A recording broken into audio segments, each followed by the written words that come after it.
Acts chapter 5, verses 1 through 21. But a man named Ananias, with his wife Sapphira, sold a piece of property. However, he kept back part of the proceeds with his wife's knowledge, and brought a portion of it and laid it at the apostles' feet.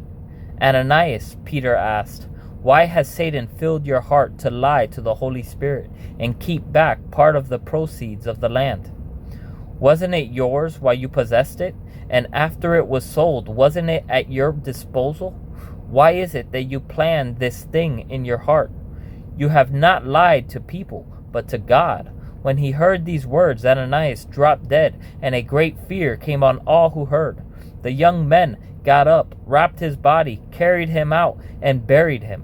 About 3 hours later, his wife came in, not knowing what had happened.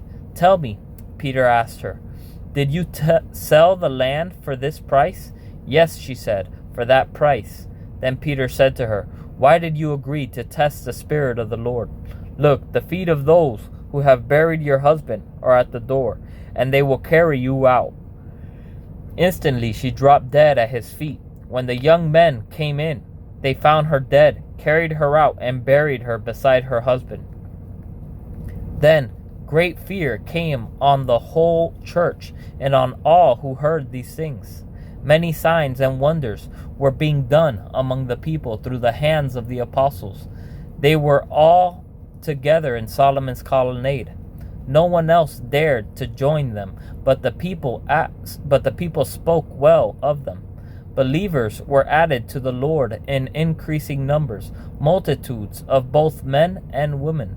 As a result, they would carry the sick out into the streets and lay them on cots and mats, so that when Peter came by, at least his shadow might fall on some of them.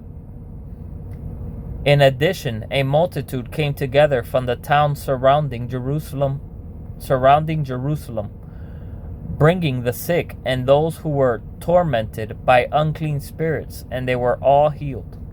Then the high priest rose up, he and all who were with him, who belonged to the party of the Sadducees, were filled with jealousy.